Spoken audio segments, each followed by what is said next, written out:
বাংলাদেশের মাটিতে যদি কেউ মুসলিম থেকে খ্রিস্টান হয়ে থাকে, আপনি কি খবর পেয়েছেন? তারা কি ফেসবুকে এসে লাইভ করেছে, পিকচার তুলে দেখিয়েছে যে আজকে আমি একজনকে খ্রিস্টান বানালাম, আজকে একজনকে কাদিয়ানি বানালাম? দেখিয়েছে? দেখায় নাই। কিন্তু আমরা পান থেকে চুন খসলেই সবাইকে দেখানোর জন্য বেশি ব্যস্ত হয়ে যায়, আর এগুলোতেই আমাদের বিপদ ডেকে নিয়ে আস। এত বেশি আবেগ ভালো না। ভালোবাসা ভালো জিনিস, অতিরিক্ত আবেগ ভালো না। আল্লাহ পাক আমাদেরকে বাস্তবতা বোঝার তৌফিক দান করুন। বাস্তবতা আমি আপনাকে দেখাচ্ছি। বাস্তবতা হচ্ছে এই যে বাংলাদেশের 90% মুসলিম, দেখবেন তার মধ্যে 90% 5 ওয়াক্ত নামাজ পড়ে না।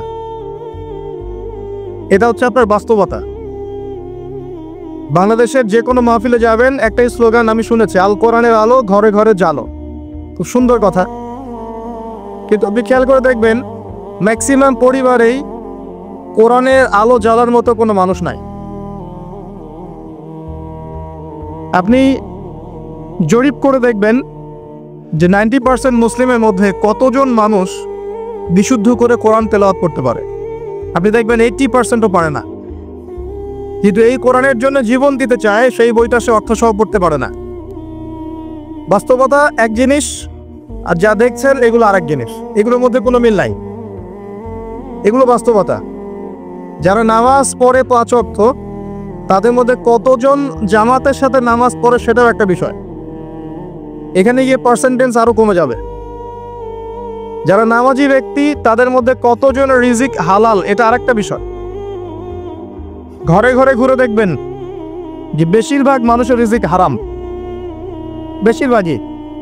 আমরাও কিরকম করে, এই যে ধরেন আপনি একটা মাদ্রাসার শিক্ষকতা করছেন, মাদ্রাসার একটা দায়িত্ব আছে আপনার। আপনি ধরে নিয়েছেন যে এই রিজিকটা আপনার হালাল, কিন্তু মাদ্রাসার দায়িত্ব পালন করতে গিয়ে যদি আপনি দায়িত্ব অবহেলা করেন, আপনার রিজিকটা হারাম। আপনি একজন মসজিদের ইমাম, মনে করছেন আল্লাহ আমাকে খুব পবিত্র রিজিক দিয়েছেন, মাশাআল্লাহ। আপনি যদি আপনার দায়িত্ব অবহেলা করেন, এই রিজিকটাও হারাম। আর নর্মালি তো আমরা সবাই সুদ খাচ্ছি, ঘুষ খাচ্ছি, দুর্নীতি করছি, মানুষের সম্পদ আত্মসাৎ করছি। এগুলো তো আমাদের সহজাত প্রবৃত্তি হয়ে গেছে। কোনো কোনো ক্ষেত্রে দেখা যায় উপর থেকে একটা হাতি আসে, উপর থেকে একটা হাতি আসতে আস্তে আস্তে আস্তে একটা মাছি হয়ে যায়। মাঝখানে হাতির ডালপালা, হাত পা টেনে হিঁচড়ে খাওয়া শেষ। এই সমস্ত রিজিক হারাম, ম্যাক্সিমাম রিজিক হারাম আমাদের। বাস্তবতা অনেক কঠিন। বাস্তবতায় গিয়ে দেখেন যে কতজন মানুষ যাকাত আদায় করে। নামাজি ব্যক্তিদের মধ্যে যারা ইসলাম বোঝে, তাদের মধ্যে কতজন যাকাত দেয়। এটা আরেকটা মহামারী চলছে, যাকাত না দেওয়ার মহামারী। শুধু যদি যাকাতটা দিতেন ঠিক মতো, নিসাব পরিমাণ সম্পদ হয়ে গেছে, মালের যাকাত দিচ্ছেন, বাংলাদেশকে বহির্বিশ্বের কাছ থেকে ঋণ নিতে হতো না, একটা মানুষও না খেয়ে মারা যেত না। যাকাত আমরা দেই না, এখানে অমুসলিমদের কোনো ভূমিকা নাই, আমরাই যাকাত দেই না। বাংলাদেশে এমনও ব্যক্তি আছে যাদের যাকাত কালেক্ট করলে একজনের যাকাত থেকে 100টা পরিবার চলবে। এটাতে কালেক্ট করার কোনো সিস্টেম নাই, এবং সেই ইচ্ছাকৃতভাবে দিচ্ছে না, আমরাই দিচ্ছি না। আপনি সমাজে ঘুরে দেখবেন কতগুলো পরিবার আছে যেগুলোর মধ্যে পর্দার বিধান কায়েম আছে। বাস্তবতা খুব কঠিন। আর যা দেখছেন আইওয়াশ শোডাউন, এগুলো দিয়ে ইসলামের বিজয় কখনো হবে না। যত বেশি আইওয়াশ করবেন, শোডাউন করবেন, বাড়াবাড়ি করবেন, তত ইসলামের নূর, বরকত, আল্লাহর রহমত, নুসরা সব উঠে যাবে। আর ইসলামিক ব্যক্তিত্বদেরকে নিয়ে তো মোটেই করা উচিত নয়।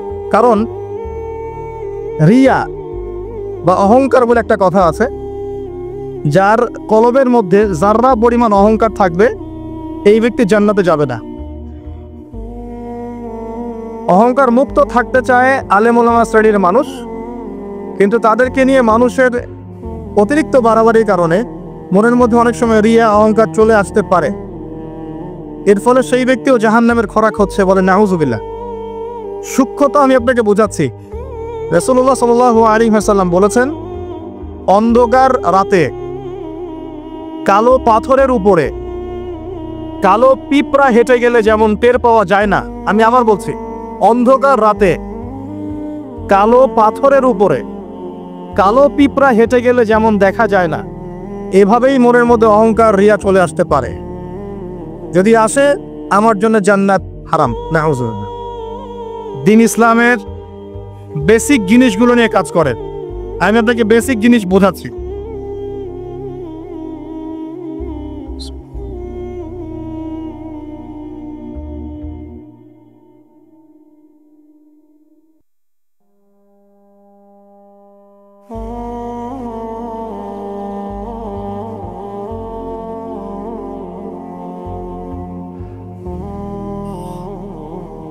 বেসিক হচ্ছে 5 ওয়াক্ত নামাজ।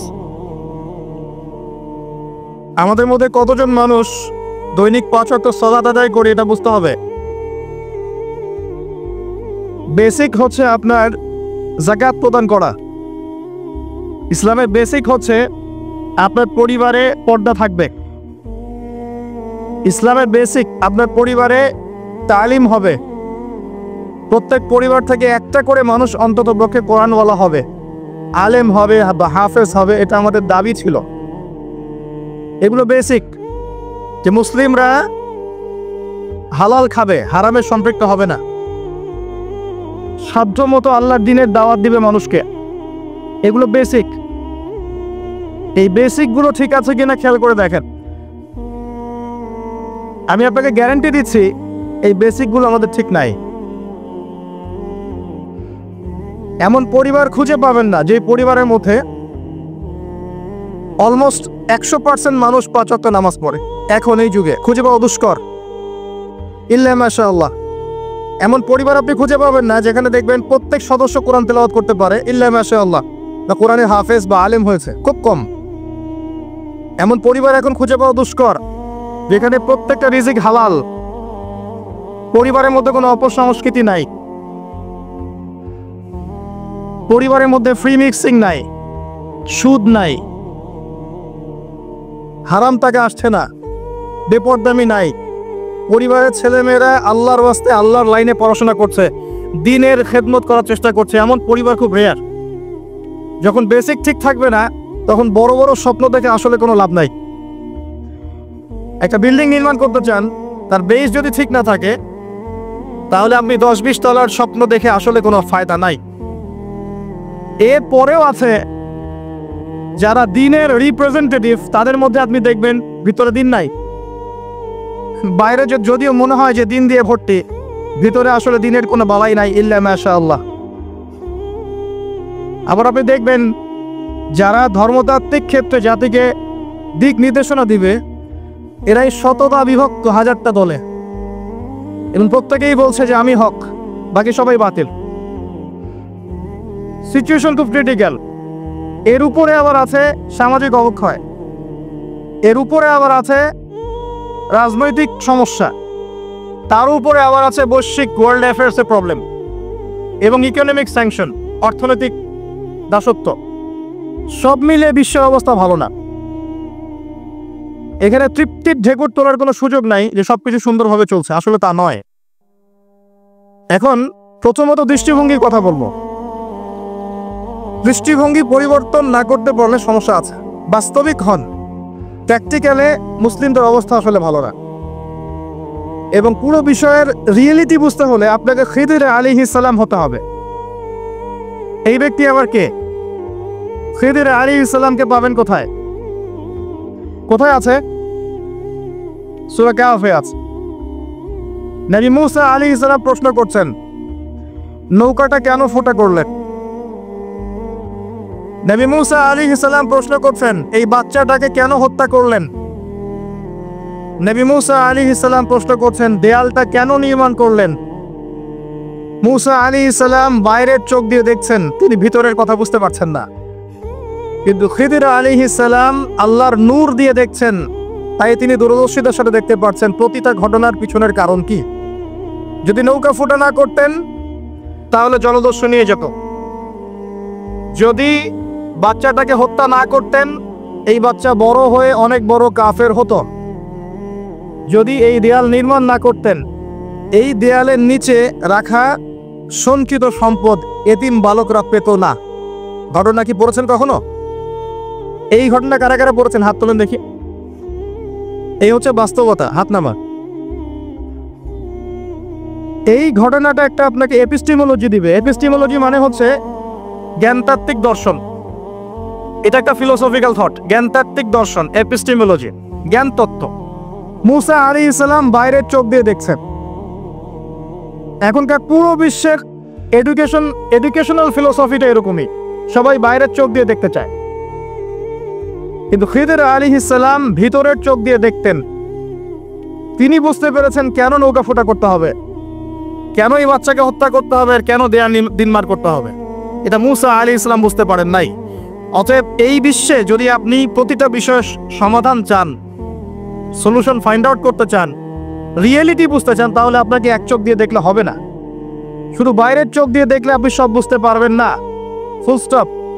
শুধু বাইরের চোখ দিয়ে দেখলে আপনি সব বুঝতে পারবেন না। আই রিপিট, শুধু বাইরের চোখ দিয়ে দেখলে আপনি সব বুঝতে পারবেন না।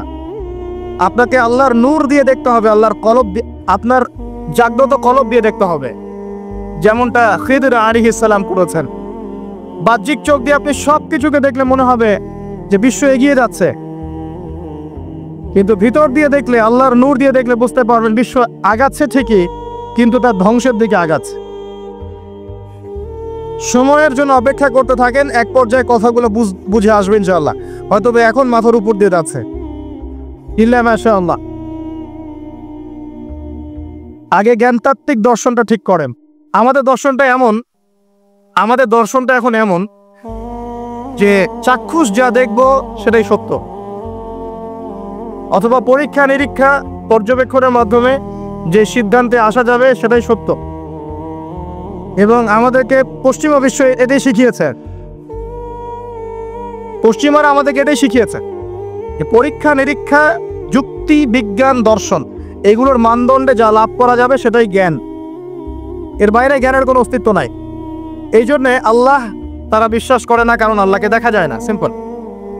মালায়েকা, ফেরেশতা তারা বিশ্বাস করে না, কারণ ফেরেশতাকে দেখা যায় না। জিন জাতিকে তারা বিশ্বাস করে না, কারণ তাকে দেখা যায় না।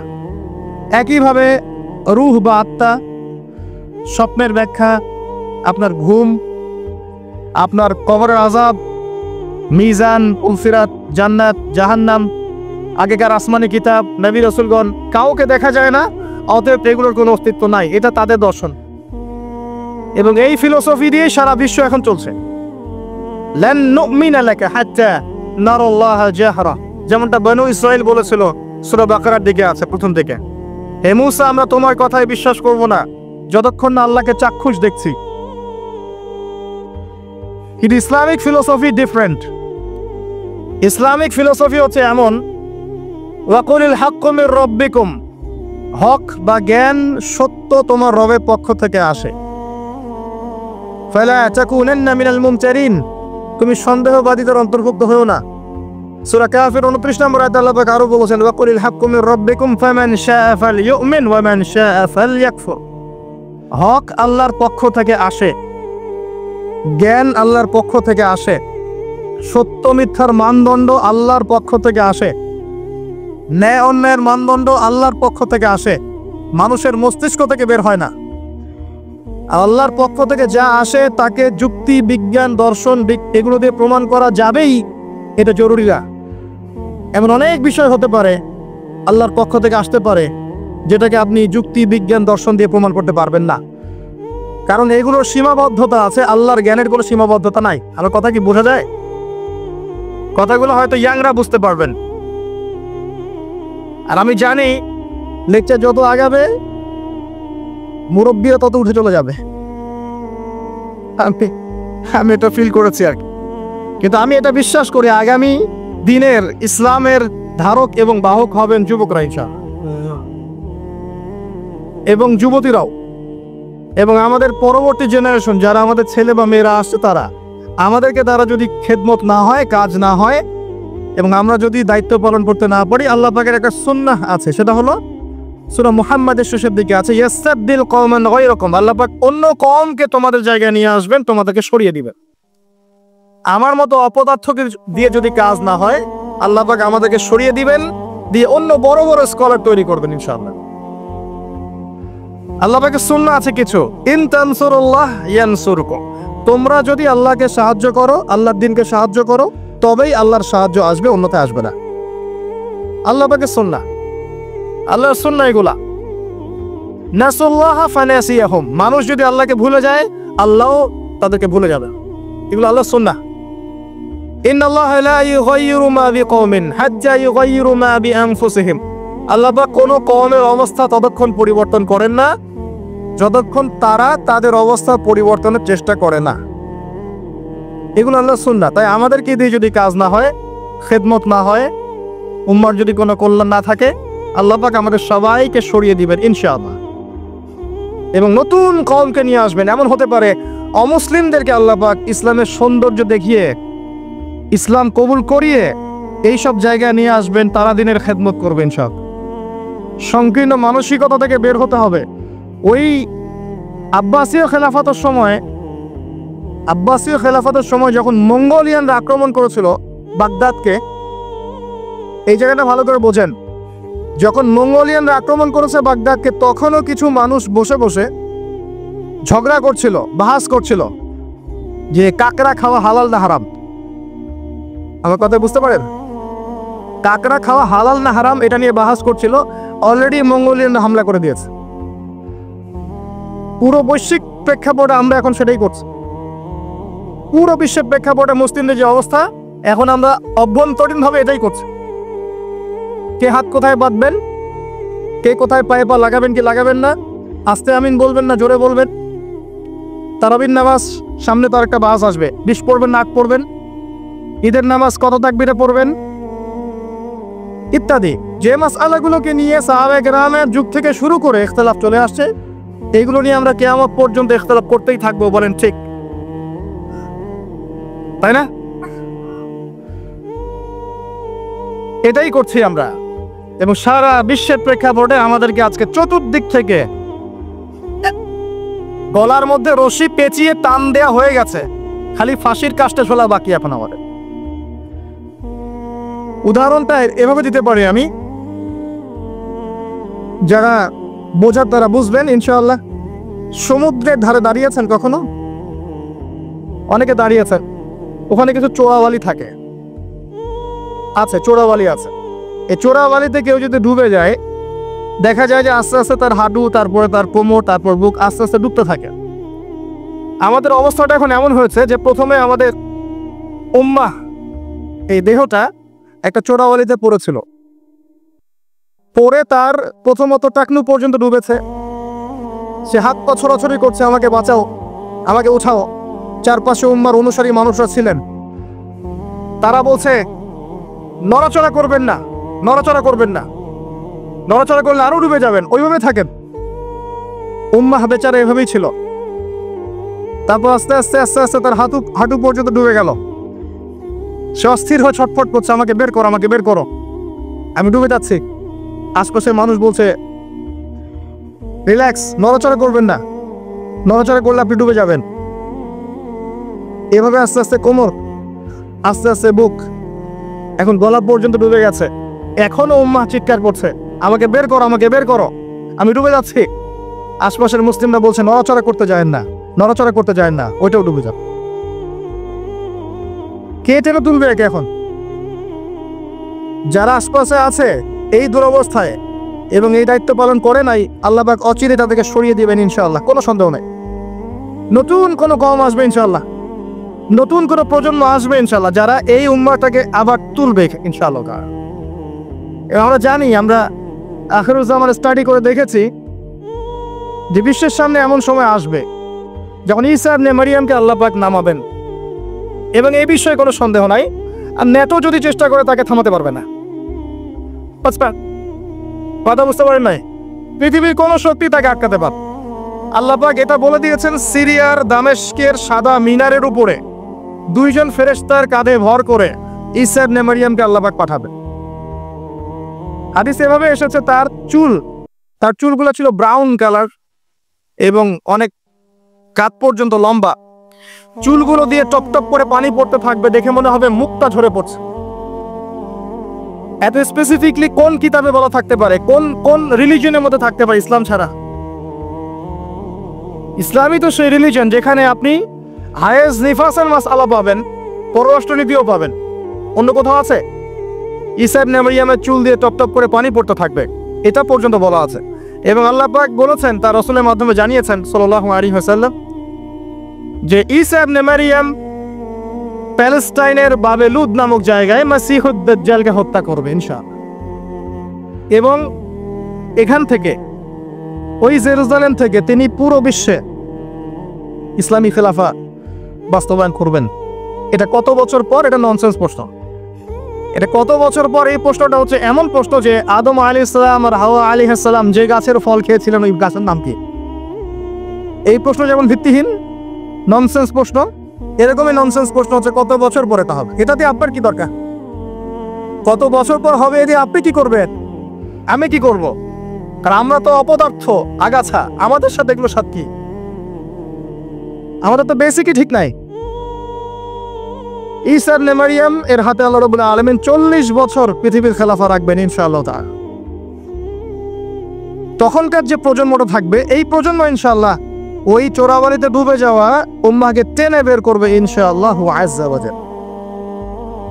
এখন সময় অপেক্ষা করে বসে থাকার জন্য আপনাকে পাঠানো হয়নি, আমাকে পাঠানো হয়নি। আল্লাহ পাক কিছু দায়িত্ব দিয়েছেন। প্রথমটা বলছিলাম, আপনাকে জ্ঞান অর্জন করতে হবে, এবং জ্ঞান অর্জনের প্রথম ধাপ হচ্ছে আল কোরআন। যে সেক্টরই পড়াশোনা করেন, তারপরে আপনি আসবেন আরবি ভাষা সাহিত্যে, এরপরে আসবেন তাফসিরে, অনুবাদে, এরপরে হাদিসের কিতাবগুলো পড়বেন। এবং লাভ দিয়ে কঠিন হাদিস পড়তে যাবেন না, রিকোয়েস্ট। আগে লাভ দিয়ে খপ করে সহিহ বুখারী ধরতে যাবেন না, আপনি বিভ্রান্ত হয়ে যাবেন। আই রিপিট, লাভ দিয়ে খপ করে সহিহ বুখারী ধরতে যাবেন না, আপনি বিভ্রান্ত হয়ে যাবেন। বলতে পারেন যে বেদাতি কথা বলছি কিনা? এটা ফকিহদের কথা, যারা ফুকাহায়ে কেরাম তাদের কথা। কারণ লাভ দিয়ে কেউ MBA পড়তে পারে না, লাভ দিয়ে কেউ মেডিকেল সায়েন্সের বই পড়তে পারে না, এক লাফে কেউ এই যে ডক্টরেট করতে পারে না। পারে? তাকে ধাপে ধাপে উঠতে হয়, আপনাকে ধাপে ধাপে উঠতে হবে। হাদিসে আরবাইন দিয়ে শুরু করেন, যে মাদ্রাসায় কওমি নিসাবে যারা পড়েছেন সবাই জানেন এই বিষয়গুলো। ফয়জুল কালাম দিয়ে শুরু করেন, ক্লাসিক্যাল বই, বুলুগুল মারাম মিন আদিল্লাতিল আহকাম, এগুলো দিয়ে আগান। মিশকাতুল মাসাবিহ দিয়ে আগান। মিশকাত পড়তেই তো দাঁত ভেঙে যায়, এত সহজ মনে করেছে? 2-4 পাতা হাদিস পড়ে নিজেকে মুফতি মনে করবেন না। ক্লাসিক্যাল বইগুলো অনেক কঠিন, এবং যারা আলেম ওলামা হয়েছেন এমনি এমনি হন নাই, সুদীর্ঘ পথ পাড়ি দিয়ে আলেম হয়েছেন। যখন আপনি কম জানবেন তখন মনে হবে যে আমি অনেক জানি, যখন বেশি জানবেন মনে হবে কিচ্ছু জানি না। আমার কথা বুঝতে চেষ্টা করেন। যখন কম জানবেন মনে হবে অনেক জানি, আমি পণ্ডিত, এটা হালাল, এটা হারাম, এটা জায়েজ, এটা নাজায়েজ। যত বেশি জানতে থাকবেন, যত বেশি আলেম ওলামার সোহবতে পড়ে থাকবেন, দেখবেন আপনি কিচ্ছু জানেন না। এবং যত দিন যাচ্ছে আমি নিজেকে এই জায়গায় ফিল করি যে আমি আসলে কিছুই জানি না। এবং আমি যেখানে বসে কথা বলছি, রাতের অন্ধকারে আমার কান্না আসে যে আমি যে এখানে বসে কথা বলছি, তাহলে উম্মার কি অবস্থা বোঝা আমার শেষ। কথা বুঝতে পারছেন না? এখানে বসা উচিত ছিল এমন মানুষের যাদের হাতে ইসলামের বিজয় হবে। সেখানে আমার মতো নগণ্য মানুষ বসে আছে, তার সাথে একটা ছবি তোলার জন্য মানুষ হুমড়ি খেয়ে পড়ছে। আর চিন্তা করেন বাস্তবতা কি জিনিস। আল্লাহ পাক আমাদেরকে বুঝ দান করুক। প্রত্যেকটা ঘরে ঘরে একটা করে ইসমাইলের মতো ছেলে তৈরি করেন আলাইহিস সালাম। প্রত্যেকটা ঘরে ঘরে একটা ওমর এবং খালিদের মতো ছেলে তৈরি করেন। মারিয়াম, আয়েশা রাদিয়াল্লাহু আনহুমা তাদের মতো করে মেয়ে তৈরি করেন। আজকে থেকে 50 বছর পরে একটা রেজাল্ট পাবেন ইনশাআল্লাহ। ইসলামের বিজয় হুট করে হবে না। আল্লাহ পাকের সিস্টেম, সুন্নাহ হচ্ছে আল্লাহ পাক হঠাৎ করে কিছু করেন না। রাত থেকে দিন হয়, ধীরে ধীরে হয়। দিন থেকে রাত হবে, ধীরে ধীরে হবে। ধাপ করে রাত হয় না, ধাপ করে দিন হয় না। আর আমরা এটা আশা করে বসে আছি যে ধাপ করে মনে হয় ইসলাম বিজয় হয়ে যাবে, জি না? ঈসা ইবনে মারইয়ামের সেই সময় আসতেও দেখবেন অনেক পর্যায়ে পার হবে। বিশ্ব এই অবস্থা থাকবে না, 1/3 মানুষই থাকবে না, ডেড। এবং কে জানে আগামী 10 বছরের মধ্যে নাও থাকতে পারে। আল্লাহু আলাম। যা শুরু হয়েছে বিশ্বে, যারা আমাদেরকে হিউম্যানিটি শিখাতো, এক সময় মানবতা শিখাতো, এরাই দেখবেন এখন অমানবিক আচরণ করছে। এটা ওপেন সিক্রেট। যারা আমাদেরকে মানবতার ধ্বজাধারী হয়ে আমাদেরকে মানবতা শেখায়, আমরা যদি বাধ্য হয়ে কারো কাছে ওই বিশ্বের কাছে ঋণ চাই, আমাদেরকে নিয়ে ঠাট্টা মস্করা করে। আর এগুলো এখন সব মিডিয়াতে আসে, আমাদেরকে কিছু মনেই করে না। অ্যারোগেন্ট জাতি এই পশ্চিমারা। আল্লাহ পাক এমন কলিউশন লাগিয়ে দিবেন যে ওরা আপোষে মারামারি করে শেষ হয়ে যাবে দেখে নিয়ে। আল্লাহ পাক এমন কলিউশন লাগিয়ে দিবে যে পুরো ওই জায়গাটা ধসে যাবে। পৃথিবীর 3টা বড় বড় ভূমিকম্প বাকি আছে এখনো, তার মধ্যে একটা হবে পশ্চিমা বিশ্বে, আর একটা অবশ্য পূর্ব দিকে যেখানে আমরাও থাকি, আরেকটা হচ্ছে আমাদের আমিরুল মুমিনিনদের দেশে, দুবাই আরব কন্টিনেন্ট। তারা আমাদের এখন আমিরুল মুমিনিন না, অনেক মানুষ তাই মনে করে যে আরবিতে কথা বললেই আমিরুল মুমিনিন, কাবাঘর একটু ঘষা মজা করলেই আমিরুল মুমিনিন। সুবহানাল্লাহ। আপনি এক চোখ দিয়ে রেখেছেন, আপনার ভিতরে চোখ অন্ধ। ইসরায়েল পুরো জায়গা ক্যাপচার করে ফেলবে অচিরেই ইনশাআল্লাহ তাআলা, নাকের ডগায় বসেই। এবং মুসলিমরা মেনেও নিবে সেগুলা, তার সাথে বন্ধুত্ব করে ফেলবে এবং সে ডমিনেট করবে পুরো আরব বিশ্বকে। চ্যালেঞ্জ করলাম, দেখে নিন ইনশাআল্লাহ তাআলা। আপনি এখন অন্ধ। ইমামুল মাহদি যখন আসবে তখন দেখবেন তার উপরেই চাপ সৃষ্টি করা হবে। ইমামুল মাহদিকে নিঃসন্দেহে সন্ত্রাসী বলা হবে যদি ওই সময় মিডিয়াগুলো থাকে, এবং মুসলিমরাই এগুলো ঢোল পিটাবে, দেখে নিয়েন। এক শ্রেণীর মুসলিম বের হয়ে যাবে তখনও, যখন বলবে যে ইমামুল মাহদি খারেজি, এটাও বলবে। অপেক্ষা করতে থাকেন, জ্ঞান অর্জন করেন প্রিয় ভাই। হাদিসের কিতাবের কথা বলছিলাম, আগে বড় জায়গায় যায় না, মিশকাত শেষ করেন, আস্তে আস্তে ইবনে মাজাহ যান, তিরমিজিতে যান, আবু দাউদ পড়েন, নাসাই পড়েন, পরে যান বুখারী মুসলিমে। তখন কি ইনশাআল্লাহ আপনি বুঝতে পারবেন। আর এই পড়াশোনা করবেন কোথায়? একা একা? বাজার থেকে যাব, পাবলিকেশন থেকে বই কিনবো, আরবি এবারত জবরজেট পেজ দিয়ে আছে পড়বো, বাংলা অনুবাদ পড়বো, মুফতি হয়ে যাবো, তাই নাকি? শুকরান। কে বলেছেন কথাটা? শুকরান। ওস্তাদ লাগবে, ওস্তাদ লাগবে, ওস্তাদ। আর ওস্তাদ খুঁজতে গিয়ে সাম্প্রদায়িক হয় না যে আমি এই মাযহাব ফলো করি, এই মাযহাবের বাইরে কোনো ওস্তাদ নিব না, আমি এই দল করি, এই দলের বাইরে কোনো ওস্তাদ নিব না। তখন কি হবে? আপনি দলীয় সাম্প্রদায়িকতায় চলে যাবেন। আপনিও তখন মুকাল্লিদ হবেন। মানুষকে মুকাল্লিদ বলছেন, আপনি নিজেও তো মুকাল্লিদ। একজন আলেম বই লিখেছেন, ধরেন আমার হাতে একটা বই আছে, নামাজ শিক্ষার বই, কথায় কথা। তো এখন এই বইটার মধ্যে তিনি কিছু দলিল দিয়েছেন, রেফারেন্স দিয়েছেন, নামাজকে সাবিত করেছেন, আপনি এখন সেটা ফলো করছেন। হাদিসের নাম্বারগুলো দেওয়া আছে, আপনি ফলো করছেন। ফলো করে বলছেন আমি গায়রে মুকাল্লিদ, তোমরা সবাই মুকাল্লিদ। এই যে বইটা তিনি লিখলেন, আপনি তো লেখককে ফলো করছেন, লেখক যা লিখেছেন তাই ফলো করছেন। অবশ্যই আপনিও তার মাযহাব মেনেছেন, তার মতকে মানেন নাই? মেনেছেন। নাকি আপনি প্রত্যেকটা হাদিসকে যাচাই বাছাই করে দেখেছেন কোনটা সহিহ কোনটা জয়ীফ? দেখেছেন? তাহলে আপনি তার মত মেনেছেন, আর মত তো মানতেই হচ্ছে। এই মতটুকু না মানলে তো আমি দিন বুঝতেই পারবো না। পাবো? আমরা কি সবাই স্কলার, মুস্তাহিদ? আমরা কি সবাই ইস্তেহাদ করার যোগ্যতা রাখি? তাহলে নিঃসন্দেহে এমন মানুষের কাছে যেতেই হবে যিনি ইস্তেহাদ করার যোগ্যতা রাখেন।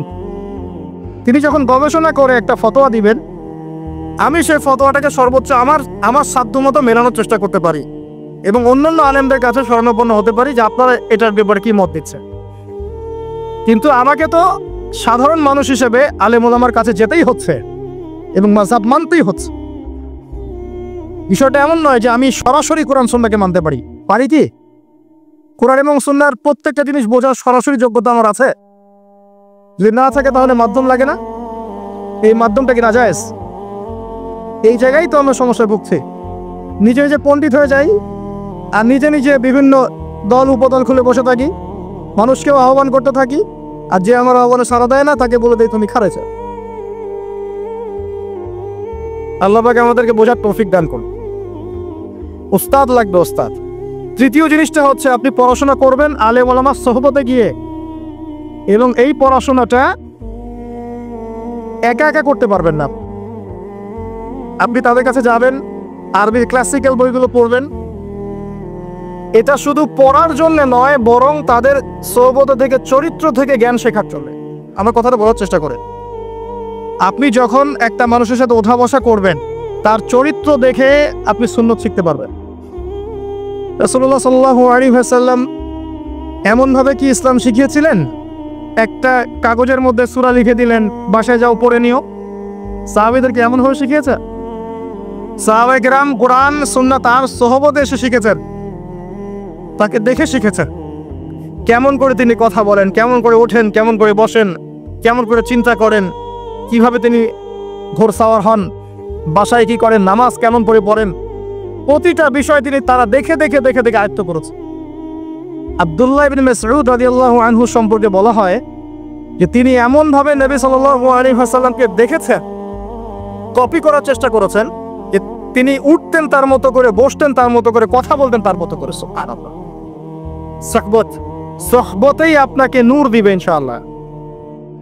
এবং যখন আল্লাহর নূর প্রাপ্ত মানুষের কাছে গিয়ে আপনি থাকবেন, তখন আপনি বুঝতে পারবেন যে আপনার ভিতরে কোথায় ত্রুটি আছে। আপনার ভিতরে ত্রুটি কোথায় কোথায় আছে এটা আপনি ধরতে পারবেন না, মানুষ ধরিয়ে দিতে হবে। এবং আল্লাহ মানুষটা যদি ধরিয়ে দেয় এবং আপনি সংশোধন করে নেন, তখন আপনি সঠিক পথ পাবেন ইনশাআল্লাহ। সোহবত, এই সোহবত আপনাকে তাজকিয়া দিবে। তাজকিয়া মানে কি? আত্মশুদ্ধি। তাজকিয়া মানে আত্মশুদ্ধি, এবং আত্মশুদ্ধি হচ্ছে এখনকার সবচেয়ে বড় বিষয়।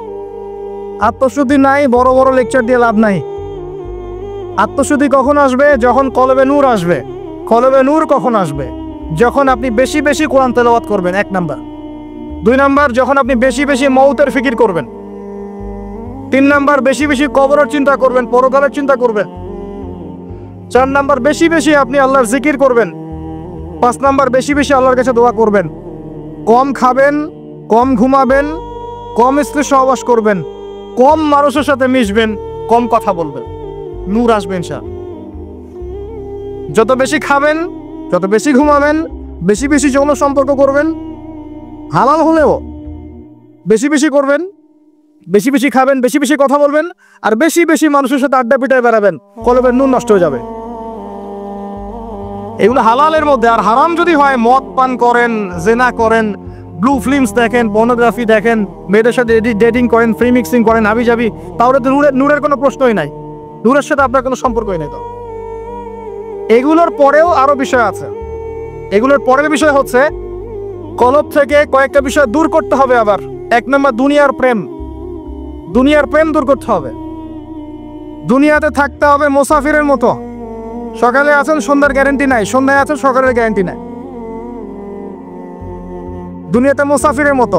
দুনিয়ার প্রেম দূর করতে হবে। 2 নম্বর, মনের মধ্যে হিংসা রাখা যাবে না। কি রাখা যাবে না? যেটা রাখা আমাদের এখন ফরজ। এই হিংসা রাখা এখন মুসলিমদের ফরজ হয়ে গেছে। হিংসা না করলে পেটের ভাতটুকু হজম হয় না। কারো রাইজিং দেখলেই, একটু রাইজিং দেখলেই হিংসা। হিংসা রাখা যাবে না। 3 নম্বর, আত্ম অহংকার রাখা যাবে না, ইগো রাখা যাবে না, লৌকিকতা রাখা যাবে না, রিয়া প্রদর্শন করা যাবে না, এবং ওই যে গীবত, তুহমত, অপবাদে যে অপসংস্কৃতি আছে, এগুলো থেকে দূরে থাকতে হবে ইনশাআল্লাহ তাআলা। আল্লাহর নূর আপনার কলবে আসবে ইনশাআল্লাহ। তখন ইনশাআল্লাহ তাআলা আপনি খিজির হবেন আলাইহিস সালাম, যে কিনা অনেক দূর পর্যন্ত দেখতে পারে, যা মূসা আলাইহিস সালাম পর্যন্ত পারেন নাই। সুবহানাল্লাহ। আসেন, এই খিজির আলাইহিস সালামকেই আল্লাহ পাক বলেছেন শেষ জামানার সবচেয়ে জ্ঞানী মানুষ। মানে জামানা না, পুরো ইউনিভার্সের সবচেয়ে জ্ঞানী মানুষ। মূসা আলাইহিস সালাম বলেছিলেন আমার চেয়ে জ্ঞানী কেউ নেই, আল্লাহ পাক বলেছেন খিজির আছে। শেষ জামানার সূরা আল কাহফ, এর মধ্যে তার কথা আছে। এটা আপনাকে ডাইরেকশন দিচ্ছে যে শেষ জামানায় যদি আপনি হকপন্থী হতে চান, আলোর সন্ধান পেতে চান, খিজির আলাইহিস সালামের মতো দূরদর্শিতা সম্পন্ন হতে হবে। আল্লাহ পাক তৌফিক দান করুন। হাদিসের বইগুলো পড়েন, ওস্তাদের কাছে গিয়ে শেখেন। এরপরে সোহবত। সোহবত আপনাকে আত্মশুদ্ধি দিবে। আত্মশুদ্ধির কিছু পথ ও পদ্ধতি বলে দিলাম। এখানে আমি একটা হাদিস বলবো, এই হাদিসটা খুব ভালো করে শোনেন। আল্লাহ রাব্বুল আলামিন বলেছেন হাদিসে কুদসি যে আল্লাহ পাক যেগুলো ফরজ করেছেন, ওয়াজিব করেছেন, এগুলো যখন একজন বান্দা নিয়মিত করতে থাকে এবং এর সাথেও নফল কাজ করতে থাকে, আল্লাহ পাক সেই বান্দাকে ভালোবেসে ফেলেন। আল্লাহ পাক যখন কোনো বান্দাকে ভালোবাসেন তাকে ডেকে নিয়ে আসেন, তাকে ডেকে নিয়ে বলেন, সরি এই যে আপনি ওঠাউঠি করছেন, আমার কনসেন্ট্রেশন নষ্ট হচ্ছে। যখন আল্লাহ পাক কাউকে ভালোবাসেন তখন জিবরাইল আলাইহিস সালামকে ডেকে নিয়ে আসেন, ডেকে নিয়ে এসে বলেন যে পৃথিবীতে অমুকের পুত্র অমুক, তাকে আমি ভালোবাসি, হে জিবরাইল তুমিও তাকে ভালোবাসো। এরপর জিবরাইল আলাইহিস সালাম তাকে ভালোবাসতে থাকেন এবং অন্যান্য মালায়েকাদেরকে ডেকে জিবরাইল আলাইহিস সালাম বলেন, আল্লাহ অমুককে ভালোবাসেন, আমিও তাকে ভালোবাসি, তোমরা সবাই তাকে ভালোবাসো। এরপর সমস্ত ফেরেশতারা তাকে ভালোবাসতে শুরু করে। এরপর ফেরেশতা মণ্ডলী পৃথিবীতে আসেন, এসে দুনিয়াবাসীকে উদ্দেশ্য করে বলেন যে অমুকের পুত্র অমুককে আল্লাহ ভালোবাসেন, জিবরাইল ভালোবাসে, আমরা ভালোবাসি, তোমরা সবাই তাকে ভালোবাসো। এরপর দুনিয়ার মানুষদের কাছে তার মর্যাদা বাড়িয়ে দেওয়া হয়, তার দিকে মানুষের মনকে ঘুরিয়ে দেওয়া হয় এবং তার প্রতি মানুষের ভালোবাসা সৃষ্টি করে দেওয়া হয়। আল্লাহ পাকের নূর যখন আপনার ভিতরে আসবে, ইনশাআল্লাহ দেখবেন আল্লাহ রাব্বুল আলামিন আপনার হাতে তার দ্বীনের পতাকা দিবেন ইনশাআল্লাহ আযজা ওয়া জাল। তাসকিয়ার প্রয়োজন, তাসকিয়া না আসলে নূর আসবে না। লাভ নাই ভাই, প্রচুর ইবাদত বন্দেগী করে মনের মতো অহংকার রেখে কোনো লাভ নাই। অনেক কিছু করছেন, নিজেকে মনে করছেন আপনি সুপিরিয়র, অন্যরা সব ককরোচ, আপনি জান্নাতের ডিলার, লাভ নাই। ইবলিসের আকীদা এটা ইবলিসের আকীদা, খলাকতানি মিন নার ওয়া খলাকতাহু মিন তিন। এখন যারা ইসলামের বিপক্ষে আছে তাদের মধ্যে থেকে আল্লাহ পাক খালিদ এবং ওমর রাদিয়াল্লাহু আনহুর মতো সাহাবী বের করতে পারেন। আল্লাহ পাকের সুন্নাহ বোঝা খুব দুষ্কর। যাকে আপনি তুচ্ছ করছেন আল্লাহ পাক তাকে হেদায়েত দিয়ে আপনার চেয়ে বড় জায়গায় নিয়ে যেতে পারেন। যাকে আপনি বড় কাফের মনে করছেন আল্লাহ পাক কাল তাকে হেদায়েত দিয়ে ইসলামের খেদমত করাতে পারেন। আবার আল্লাহ পাক আপনাকে, যিনি 5 ওয়াক্ত নামাজ পড়ছেন, রোজা রাখছেন, আপনাকে পথভ্রষ্ট করে দিয়ে জাহান্নামে নিতে পারেন। অতএব আত্ম অহংকারের কোনো সুযোগ নাই, তাসকিয়া দরকার। কদ আফলাহা মান যাক্কাহা ওয়া কদ খাবা মান দাসাহা। قد أفلح من تزكى وذكر اسم ربه فصلى بل تؤثرون الحياة الدنيا والآخرة خير وأبقى। তাসকিয়ার পরে কি করবেন? চেষ্টা করেন হালাল রিজিক অন্বেষণ করার। আল্লাহর ওয়াস্তে সুদ খায়েন না, আল্লাহর ওয়াস্তে ঘুষে যায় না, আল্লাহর ওয়াস্তে আল্লাহর দোহাই দিয়ে বলছি দুর্নীতি করেন না, আল্লাহর ওয়াস্তে মানুষের সম্পদ আত্মসাৎ করেন, আল্লাহকে ভয় করেন, আল্লাহর ওয়াস্তে করেন, আল্লাহর ওয়াস্তে ছেড়ে দেন। হাত জোর করে রিকোয়েস্ট করছি, সুদ খায়েন না। নিজের মায়ের সাথে জেনার মতো অপরাধ, নিজের মায়ের সাথে জেনার মতো অপরাধ, এটা আমার কথা নয়, এটা মুহাম্মদ সাল্লাল্লাহু আলাইহি ওয়াসাল্লামের কথা। যাকে কবরে আপনাকে দেখানো হবে, যিনি আপনার জন্য সুপারিশ করবেন কাল কিয়ামতের মাঠে, যিনি আপনার জন্য হাউজে কাউসারের পানি নিয়ে দাঁড়িয়ে থাকবেন, আপনার উসওয়াতুল হাসানা, সেই মুহাম্মদ সাল্লাল্লাহু আলাইহি ওয়াসাল্লামের কথা। সুদ খেও না। এর সর্বনিম্ন পাপ নিজের মাকে বিয়ে করা, নিজের মায়ের সাথে জেনা করা। কেউ যদি এই সমাজে নিজের মায়ের সাথে জেনা করে থাকে, কালকে সকালে রাস্তায় বের হয়, আপনি চাইবেন তাকে রজম করে মেরে ফেলতে, চাইবেন না? এই কাজ দিব্যি আমরা করছি। সর্বোচ্চ পাপ সুদের, আল্লাহ এবং তার রাসূলের সাথে যুদ্ধ করা। অনেক দিন আয়াতটা বলেছি, আবারও বলছি, শোনেন কি, কারণ কিছু মানুষের কানে ঢুকতেই চায় না কথা। আল্লাহ পাক বলেছেন, ইয়া আইয়ুহাল্লাযীনা আমানু, হে মুমিনগণ, ইত্তাকুল্লাহ, আল্লাহকে ভয় করো। ওয়া যারু মা বাকিয়া মিনার রিবা, সুদের অবশিষ্ট অংশগুলো ছেড়ে দাও। ইন কুনতুম মুমিনিন, যদি প্রকৃতপক্ষে মুমিন হয়ে থাকো। ওয়া ইল্লাম তাফআলু, যদি তোমরা এই কাজ না করো। শুনেন আল্লাহর কথা, আল্লাহ বলছেন যদি তোমরা এই কাজ না করো, ফাযানু বিহারবিন মিনাল্লাহি ওয়া রাসূলিহি, তাহলে আল্লাহ এবং তার রাসূলের সাথে যুদ্ধের ঘোষণা শুনে রাখ। The path is yours, choose your path, রাস্তা আপনার, আপনি চুজ করেন কোন পথে আপনি যাবেন। কেউ বাধ্য করবে না আপনাকে। লা ইকরাহা ফিদ্দিন, দিনে কোনো বাড়াবাড়ি নাই। তরোয়াল দিয়ে কেউ বলবে না যে সুদ খেও না, তরোয়ালের জোরে কেউ বলবে না যে ইসলাম কবুল করো। ইসলাম এগুলো হারাম, ইসলাম এভাবে ছড়ায় নাই, যেগুলোর সাথে ইসলামের কোনো সম্পর্ক নাই। ইসলামের নামে যারা সন্ত্রাসবাদ ছড়িয়েছে এবং জঙ্গিবাদ ছড়িয়েছে, এগুলোর সাথে ইসলামের কোনো সম্পর্ক নাই। ইসলাম বাধ্য করবে না আপনাকে, কিন্তু আপনি রাস্তা ওয়াহাদাইনা হুন্নাজদাইন, দুইটা পথ আমি দেখিয়ে দিয়েছি, আপনি একটা চুজ করেন। ইম্মা শাকিরা ওয়া ইম্মা কাফুরা, ইচ্ছা হলে আপনি কুফরি করেন, ইচ্ছা হলে কৃতজ্ঞ হন। আল্লাহ বলেছেন সুদ খেও না, নিজের মায়ের সাথে জেনা করা, আল্লাহ এবং তার রাসূলের সাথে যুদ্ধ করা। আপনি পথ চুজ করেন। একটা টাকা যদি হারাম থাকে রিজিকে, আপনার ইবাদত কবুল হবে না। সে যেই হোক, দাড়ি টুপি পাগড়ি জুব্বাওয়ালা মানুষও যদি সুদ খায়, জায়েজ হয়ে যাবে না। পৃথিবীর সমস্ত মানুষ যদি ভোটাভুটি করে যে সুদ হালাল, হালাল হয়ে যাবে না। পরিবারের হালাল রিজিকের ব্যবস্থা করেন। অনেক মানুষ দেখা হয়, কথা হয়, মেসেঞ্জারে টেক্সট করে, হোয়াটসঅ্যাপে নক করে, বড় চাকরি করতো, 60,000 70,000 80,000 টাকা বেতন পেত, তখন রিজিকে বরকত ছিল না, ছেড়ে দিয়েছে, চায়ের দোকান দিয়েছে, এখন রিজিকে বরকত আছে। আজকের একজন আসলে দেখা হয়েছে, তিনি ইউএস বাংলা এয়ারলাইন্সে কাজ করেন।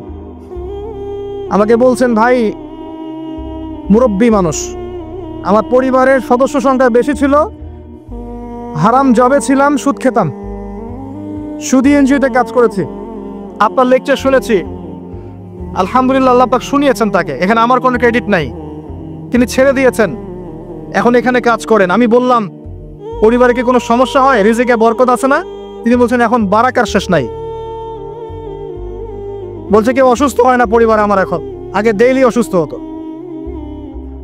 আমার টাকা চুরি চামারি হয় না, আগে আমার টাকা আত্মসাৎ হয়েছে।